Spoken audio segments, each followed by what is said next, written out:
BSides DC would like to thank all of our sponsors, and a special thank you to all of our speakers, volunteers, and organizers. Who am I exactly? Some of you guys know me online, some of you guys know me in person, but my name is Tony Panarero, also known as TJ Knoll online. I'm the community manager for offense security. I'm also the adjunct professor at Frederick Community College. I like to teach a lot of the ethical hacking courses that are there, and I also run the cyber team there.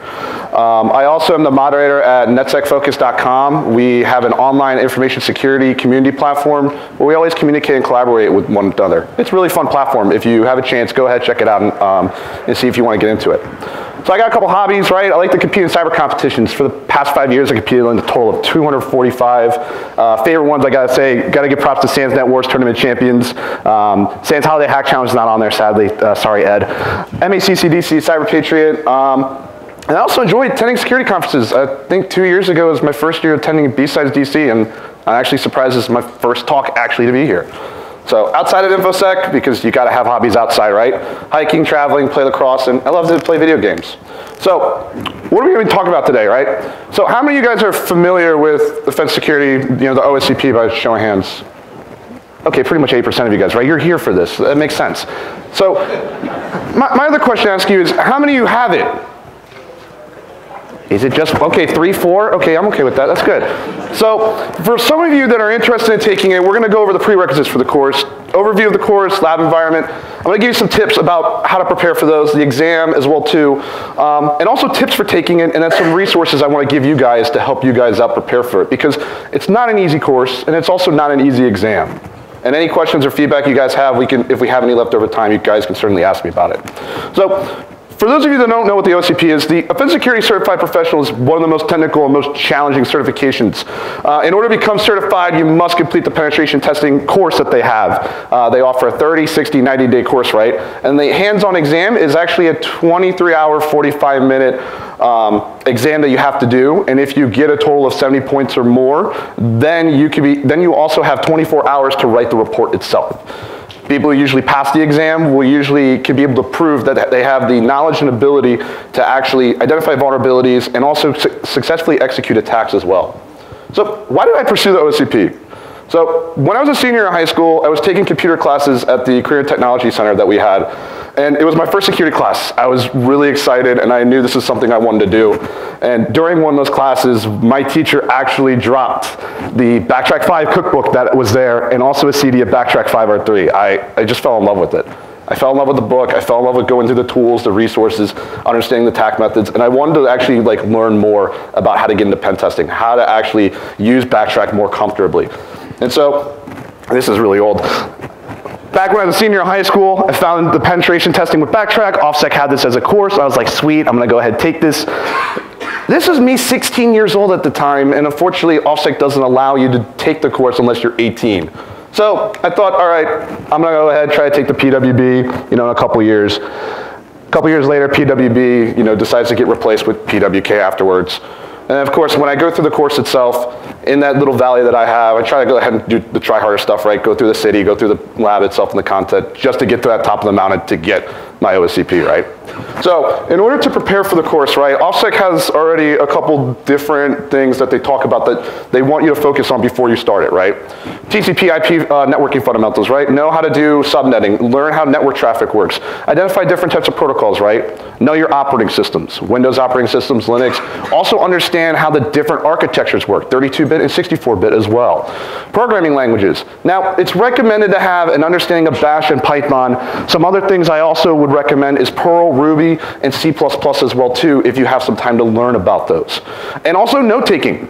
Documentation is really important when you're going ahead and doing these, when you're going through the PWK itself. So there's a couple tools that are out there that I like to use, Cherry Tree and OneNote. Those are my really big tools that I use for a lot of things. And I know I've seen a lot of people in the offense security field that have taken these courses. They also like to use Markdown editors. Typora is actually a really cool tool. You can actually download for Windows and Mac that you can use to do Markdown editing to write your reports and write your lab guides as well. So what does the course go through, right? We go through passive information gathering, we go through active as well, vulnerability scanning, buffer overflows. This is going to be really important. And I think that's probably one of the biggest chapters that I went through to really help me with the exam. understanding Windows 32 buffer overflow Linux, working with different exploits. Transferring files is another key important thing. You know, when you have to do a privilege escalation scenario, you're gonna have to learn and actually understand how to transfer those specific exploits to escalate your privileges over, right? Learn about the different tools that are there. There actually could be some really interesting things that you'll find as well. Privilege escalation attacks, client side, web app, password attacks. You guys get the rest. I don't gotta read the rest of the slides. So, the lab environment. This is probably the most fun part about the course, and this is what I probably really enjoyed a lot. So, when you go ahead and register for the course, get signed up, they give you a VPN pack and they give you the course materials, right? In that VPN pack, you have the ability to connect it to their lab that they have set up. In that lab environment, they have a total of 60 machines, I believe, but that may change. So they have an IT department, they have a development network, an administrative network. Each of them have their own different systems that you're gonna have to try to find ways to pivot into to access those networks. So my recommended lab setup for you guys is have VMware Workstation or VMware Player. I have noticed that people have tried to use VirtualBox in situations, and it can work. You know, Kali Linux is the main operating system used. Some people try to use Parrot OS and other different operating systems. But I want you guys to keep in mind is that if you try to use these different operating systems or try to use a different hypervisor, Offense Security may not be able to help you with that. Support may not be able to help you with your troubleshooting your situations. That's why we recommend that you have VMware Workstation or Player or Kali Linux, so that we can be able to suit you guys and help you guys when you're going through the course or having any troubleshooting issues with your VPN connection pack or with the tools itself. The next thing I also recommend is have a Windows 7 32-bit or 64-bit system on your system itself. This is really important. And the reason why I say that is because there are going to be some exploits that you try, or there's going to be some applications that you're trying to exploit that may not work in the lab for some reason. And it's always good to have those on either the Windows 7 system you have, or maybe even a fresh Linux system as well too, so that you can be able to resimulate or try to understand why the exploit that you're using is not working. Make changes to the code or make changes to the file itself so that you can be able to find that attack vector that you need to get onto that system. And last thing I also recommend is on those Windows 7 systems that you have Immunity Debugger with you too. I really like reverse engineering, and I like trying to understand how programs actually work in their instructions and their processes, and it also kind of really helped me out during the exam as well. So, assessing the PWK network. So, how long did it take me to go through this network? Well, it took me 28 days to go through all 60 systems that they had. It took me 127 hours to go through this. I had an Excel sheet, and I took this from another offensive security student, and he tracked his hours and his time of how long he went through each box, how long he went through each lab assignment. And it really gave me a better understanding of how well I was using my time and how I could actually improve that. There were some days where I would be able to pwn systems in less than 5 minutes, and then there'd be some systems, and some of you guys know about the big four, they would take probably about 2 to 3 days for me to actually try to assess and break into the systems. So keep in mind that each system that have different types of difficulties. Some systems you'll have to pivot into them. Others you have to actually review the course material to run the specific attacks you need to. And also use the reverts that they give you. It's really important that you actually touch those reverts, because a lot of the boxes that people are going into the PWK could also be already broken, or some of the exploits might not work. So whenever I was trying to do, whenever I was in the lab, going through the PWK network, I would always try to pick a target box that I was trying to look at. I would always revert that one first, so that I know I would have a clean box to be able to test, go through, and also be able to understand if I was missing some type of concept instead of wasting 30, 40 minutes of my time, you know, troubleshooting someone's issue or what thing they did to break that box, right? Which leads to my next part here, right? Please don't be this person. Please don't be that person, right?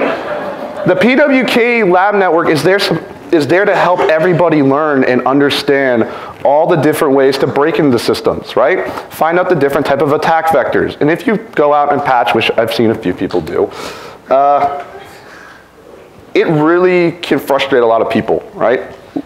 You're taking a course to learn, not to make it hard on others. So please keep that in mind, right? So there's a couple tips I want to give you guys. Enumerate, enumerate, enumerate. You probably have heard this so many times. Enumeration is key, right? It's a serious thing. And when you're going to enumerate, check out the different types of services you're looking at. Do a port scan on everything, right? If you just do only TCP, you may be missing something on the UDP side. That's a huge key thing on even some of the exam systems you may see. Also understand what the system does, who uses it, why was it created, right? You're gonna have different users that are on there. They're gonna have specific roles on why they're using that system. Oop, not what I wanted. Track your hours, like I said, do not skip the lab exercises, and use the reverts that are there. So the exam. As I said before, right, you're gonna have a total of 23 hours and 45 minutes to do the exam. You will be proctored during the exam. If some of you have known or realized back a few years ago that offense security decided to do proctoring on their exams because they saw an effective amount of cheating. The reason why the proctoring is placed is, of course, to monitor those people and also find those people who do cheat, because it's not fair for the others that actually are trying, that actually go through the course, that actually put their time into it, you know. So in the exam, it consists of 5 target systems. Each of those target systems are gonna have different points. And I'm not gonna be able to tell you the point values because a lot of that information is already online. But you need a minimum of 70 points or higher to pass the exam. And like I said before, if you believe you have enough points, you then have that 24 hours to write that report. An extra 5 points will also be given to you if you write a lab report, so 10 systems that you actually pwned in the network, and also you go through the entire course exercises. I recommend that you do this. And reason why is because that 5 points can either really help you on that exam, and if you don't do it, you may have lost yourself an attempt, and you may have to go back through that exam again. So keep that in mind, and I really recommend that you go through the course material itself. So during the exam, there are some restrictions that are in place. You can't use any of these following tools: spoofing tools, commercial tools, right? Metasploit Pro, Burp Suite Pro, automatic exploitation tools like DB Autopwn, Browser Autopwn, mass vulnerability scanners, features and other tools that either utilize either forbidden or restricted exam limitations. I have seen a lot of students in the past try to run Responder in their labs, and some of you know what Responder does, right? When it captures NTLM hashes. What does that tool do? It's a spoofing tool, right? And the way you use that tool itself can actually maybe ban you from taking the exam or even ban you from offset courses. So keep in mind about what type of tools and what type of programs you are using in the exam. And if you have any questions, ask support. They're there for you guys to help you. So preparing for the exam. When you think you're comfortable, schedule it 3 or 4 weeks in advance. OffSec exam slots fill up really quickly. And once you book the time or the slot for your exam, make sure that you think about these things before you start, right? Complete the lab report, class exercises, right? Read the guideline requirements. And I mean every little detail about it, because there's some things that you may slip or miss that may lose your ability of taking that exam, or it may fail you for that attempt. Have an area or space where you need to work with, right? Don't be in a distracted area. Be in a quiet, comfortable space that you're actually going to be taking the exam. Don't forget to eat or drink. That's a huge thing. Some people really like to try to Iron Man through the test. Not take drinks, not take breaks, not have food, and that really, really will hurt you. So make sure you prepare your time accordingly. You know, make sure that if you have any issues or you're having frustrations going through the lab, going through the exam itself, take a step back. Make sure you have your system set up. This is a big thing for me. So when I was taking my exam, the day of my exam, my entire Kali system broke. I had all my cheat sheets, I had all my scripts, I had all my programs. I was like, ready to go, I got this. Fortunately, I took a snapshot right before I actually turned off the system itself. Reverted my snapshot, I had everything back to normal. You don't want to go on the exam having no systems ready or not having a backup in place. It's very important to have those things when you're doing that. Also, during the time when you have scheduled your exam, start working on that exam report. Have a little draft ready, right? If you've already gone through and done the lab report, it's kind of almost the same as when you're writing the same type for your exam report. Anything that you have to fill in is during the exam itself. This goes ahead and gives you a little bit more time during your 24 hours to go ahead and fill anything in that you were missing. And make sure that you get some rest. Spend some time with family, friends, go out, get your snacks, go out, get your drinks, any caffeine that you need, sufficient things that you need to prepare yourself for that exam. So there's a quote that I really want to bring up that really helped me during this exam. You're going to run out of ideas before you run out of time. Take breaks, walk away for a bit. Don't be afraid to go to sleep for a few hours, especially if you're stuck. But don't give up. I've seen a lot of people, like I said, Iron Man through the exam and not pass, get frustrated. and they don't understand what they missed. It's always good to take those step backs so that you can have a refreshed mind, and also to look at different approaches as well too when you go back into it, when you're comfortable and when you're ready. You know, check your systems and the technical requirements as well too for your exam. And also, of course, never give up. Try harder, right? So I've also created some resources after I took my exam, and this is one of the big resources that I want to give you guys. So I've created this really huge guide. I studied OSCP for almost a year and went through different courses to help me prepare. And I tried to find as much open resources as I could to help those in need who really want to take the exam but don't want to be able to spend the money, right? You know, SANS has a lot of crazy, amazing courses. They have SANS 560, SANS 542, right? But who has the budget to be able to spend $8,000 on a course, right? eLearn Security, right? They got some good courses too as well. Who wants to spend $2,000 on a course maybe, right? You know, Fence Security, right, the course itself is $11.50 for a 90-day lab access with the exam voucher itself. But there are a lot of free resources online that you can use to your ability to prepare for it itself. You don't have to look at paying for a course or trying out a different course and then, you know, wasting the time and the effort that you need. So if you guys have a chance, take a look at this guide. And for those of you that fail, don't worry about that. Use that moment of when you failed to go ahead and reassess what you missed. Brush up on the stuff that you need. A lot of stuff that I've also provided really helped me out, kind of brush up on some things that I really need to focus on. My biggest weakness going through the course and through the exam was privilege escalation. I suck at it. I really do still. And a lot of the guides that were out there really helped me for what I was doing. And of course, this course itself is not, you know, your multiple choice exam, kind of like CSSP, or, you know, the SANS courses itself with GX certifications. This is a full hands-on practical exam. So how do you build that skills? Well, there's a lot of places online that have hands-on machines that you can actually prepare for. So before Hack the Box came around, I prepared mostly with VulnHub. And there was a lot of big different VulnHub systems that were out there that really helped me out prepare for the exam. So I've created a list of OSCP-like VMs on VulnHub and Hack the Box on the bit.ly link you see up on the screen here that can really help you guys out. Go through those, download them, test them, play with them. And also, I've also worked with IPSec. And for some of you guys that are more of a visual learner and like to watch IPSec's videos, there's a playlist for that that has all the different type of systems that I've seen in the PWK lab network and also through the exam that could definitely help you out. Also prepare the process in your methodology and your concept for the course and through the exam. Other resources that I also include, and this is going to be a huge list, so be prepared.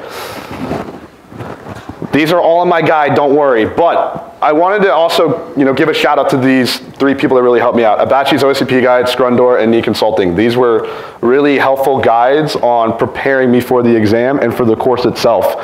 Because originally when I went through the course, I was nervous. I was stressed. I didn't feel like I was going to pass on the first time. I didn't think I would be able to go through the course. But with their mindset, with their opinions that they've had, really helped me get a better understanding of what I need to prepare for. What did I need to focus on? Books as well too really helped me out. Penetration Testing by Georgia Wyman. Yes, it's an old book, I know. She also has a cyber class as well too. But a lot of those concepts that she has in that book really relate to what goes through in the course. Kali Linux Revealed, if you really want to know more about Kali Linux, Raphael, I'm trying to remember the other three, Maddie, and I think maybe Jim, really wrote an awesome book. And it's free, it's open source, it's on Kali's website as well too that you can actually download and go through to learn more about Kali Linux. And then I have some other books as well too that really kind of help me out. And for those of you that are really stuck on Windows privilege escalation or Linux privilege escalation, these are the guides that I use to really help me out as well too. Milks for Linux, and I really have to give him props as well too, really is an awesome resource. And I feel like a lot of the automated tools that are out there, like LindyNoom, Linux Exploit Suggester, and also some of the lib print checkers out there, were really just based off his guide. A lot of stuff that you'll see in the course, you'll go through the course when the Linux side, when you're trying to escalate your privileges through those Linux systems, will go back to him. GTFO bins is another great place. LFOI bins, I should have added that on Windows and I didn't. And the buffer overflow part, because you will have that in the exam. I won't tell you what system it is. You can probably find that out online itself. But Cornlean series has a really good guide on how to get a basic introduction of doing a buffer overflow itself. And the last thing I want to point out is this. The mindset of try harder. I know this is probably a difficult topic to talk about. And I know some of you guys probably think that this could be a negative thing. But I want to try to reiterate something. and what try harder really means to me when I went through this course. So try harder really to me means to be persistent. When something does not work, like for the first or second or third try and you hit a brick, well, take a step back. Remember the mistakes and the failures are part of the process, not just the course, but in life, right? We have to go through failure to achieve our accomplishments. We have to take time to understand those, right? Having this mindset will really lead you to creating new ideas and new approaches. But remember to also have patience. Being creative. We have to go through different types of exploits, right? We have to go through different types of mindsets and also different approaches on things that we see. There's always a second or a third way to go through different things. There's always other ways to try different things. Have an imagine about it. Go through different ways on it. And being perceptive. I hear this motto a lot, and everyone says, oh, I don't like try harder, I want to do try smarter. How can you try smarter if you don't put the effort into it? How can you try smarter if you actually know what you're really going to go through? Or how are you going to be able to find it? Going back with try harder about being perceptive is that we have to go through rigorous different challenges. We have to go through rigorous different changes, especially what we're doing here in the field itself. There's a lot of things that we need to look at and we need to understand, not just in the courses that we go through, not through the challenges we do, but even through general in life. So make sure that you kind of have this mindset. You want to be able to build this mindset. And also, the one thing is too, is that this doesn't come naturally. So it's not going to happen tomorrow. It's not going to happen the next day or next week. This is something that's going to just take time for you to build and grow. And I just want you guys to keep that in mind when you're going through the course itself or through the material or anything you do. So with that I have in place, that's really all I have. Does anybody have any questions? And this is going to be a lot of questions going through probably. So for the guy in the back, straight ahead.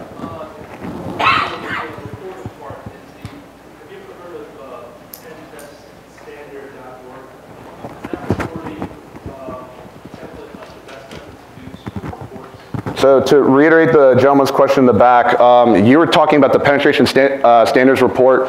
You think it's going to model the actual pen test report you do in the PWK, or are you trying to model to that? So offense security actually gives a report template. And that report template goes ahead and gives you step-by-step instructions on how a pen test report should look. Now, everybody's report is going to be different. And make sure it is. Make sure if you're going through the course itself as well too, that you have the ability to work with others, but make sure that your writing is totally different from others. You can go ahead and try to follow that method. You can follow the standards, but I'd say go through the PWK course just to start and just understand that report itself. And there's also a variety of different online pen testing reports that you can actually look at online to help you out, try to get a better understanding of how your report should be written. Any other questions? Guy over here. How are you going to make these slides available if you are? Good question. I'm going to post them on Offense Security's website. So they will be there. Any other questions that anybody has? Going once? Going twice? Is everybody just here for the Cali stickers I have? That is great. That is great. Well, one more question in the back. How many labs do you say you should complete before you're ready? That's a very good question. So online and in the past, it really depends. Huh? Oh, to repeat the question. The gentleman in the back just asked how many lab or PWK systems should a user go through that they think they're comfortable for the exam. Honestly, that depends on you. People recommend online that you should at least go through 30 systems. I say go through as many as you can. They're there for you, right? There's different networks that you need to go through to understand the lab environment itself. You're paying to go ahead and actually go through that lab network. Take the time and the effort and the patience to go through all of them. And when you feel comfortable and ready to take the exam, try it. See how you do in the exam. And if you fail, don't worry. I've seen a lot of people fail more than once. And I've seen people pass on their 5th or 6th time. Seriously, it's really interesting to see how everybody has their different mindset and different approaches through the course itself and through the exam. But just make sure not to give up and keep putting the effort into it. Question in the back.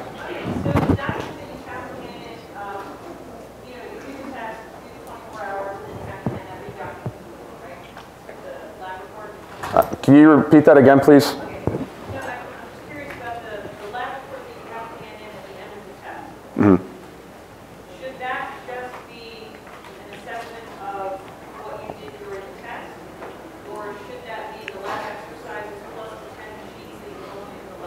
Okay, to reiterate the question that the lady asked, should you reiterate the same exact lab report going through the 10 systems and through the exercises? You need to be able to turn in both. And the best way of doing the lab report itself, those 10 systems, is copying the same exact report that Offset gives you. That report will really help you out. Go through the exam, or sorry, go through the actual lab report that you can actually use then to help apply that knowledge and methodologies and the writing that you do to your exam as well. Any other questions anybody has? Okay, I wanted to make this more time for questions. Yes, one more. So I know that we can't use Metasploit in the exam. That's one question. Are you able to use other kinds of GUIs like Sparta? You could use other scanning tools like Sparta. Sparta is allowed in the exam. To repeat the question, from the gentleman in the back, he said that you can only use Metasploit once in the exam. Are there any other tools that you can use, any GUI tools like Sparta? That really depends. Sparta is a network scanning tool, right? Sparta is okay to use, but any type of like auto-pwning tools, any type of auto-exploitation tools, they are illegal in the exam. The only type of options that you can use in Metasploit is MSF Venom to create your shellcode. I also recommend to stay away from those tools. Stay away from the automated ones that are out there. OffSec is trying to teach you how to do these things manually, because we rely so much on the tools that we use for our daily lives and for the work that we do with them. It's always good to have a different perspective of how to use different tools and how to go through things manually than just jumping into a tool and trusting and relying on that tool itself. Yes?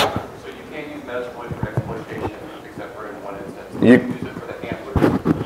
No, you cannot use it for the handlers. For the question that the gentleman just asked, can you be able to use the auxiliary modules in Metasploit? No, you cannot. You can only use Metasploit exploit once, and you can only use Metinterpreter once during that process of that stage. The only tool that's liable that you can use on Metasploit in that option is MSF Venom. Question? Can you create your own scripts for like just the enumeration stuff?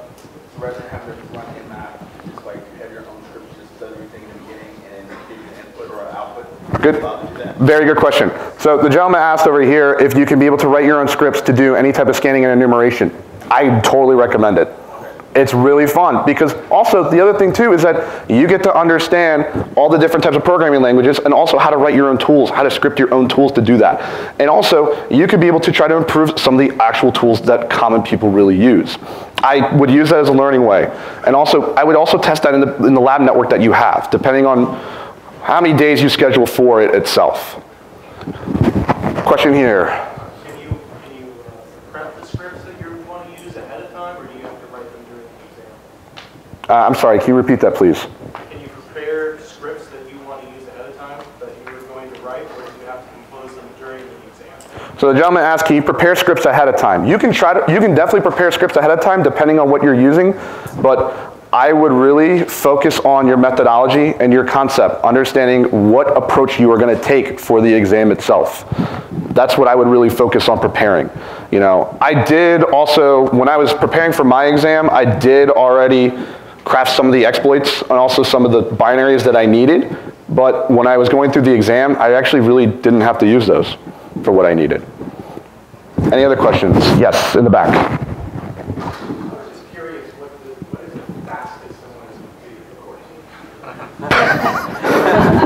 The gentleman asked what person or who person, I guess, was be able to complete the fastest course. I don't have an answer for that. No, I'm saying do you keep stats? Like, is there a person like 5, 8, or? I can't answer that question. I apologize. Any other questions that anybody has? Can you enumerate or talk about the difference between the OSCP and the OSCP? Yes, I can definitely talk about that. So the gentleman asked in the back, what is the difference between OSCP and OSCE? So OSCP is a fundamental course to prepare you for pen testing. OSCE is different. OSCE focuses on exploit development. That will actually give you a better understanding of assembly and also some advanced attacks in network pen testing as well too. So for some of you guys that are just starting out, which I believe most of you are, that want to get an OSCP, that's the first course I would go through for understanding pen testing fundamentals, how to do everything manually. And then when you're ready to start learning more about the exploit development side, I would definitely consider pursuing OSCE. If you want to get into the web app section as well too, OSWE has just been released. That's also part of the AWAE course. And it's a full web app pen testing course that actually focuses on white app pen testing itself. Any other questions that anybody has? Yes?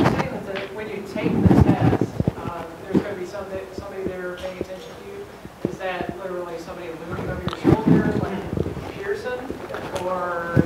Oh, I can definitely answer that one, and I expected that question to come up. So the lady asked, is there going to be any type of proctoring or a person watching you during the exam? Yes, there will be. Offense Security has their own proctoring system that they use, and they will have a person to monitor you. You will need to have a Screen Connect program and also a webcam to be able to display what you are doing, where you are as a person. The Screen Connect program is supposed to display and understand what you are doing on your system. Now, please keep in mind as well too that you need to be able to pass the technical requirements that they have before you take your exam.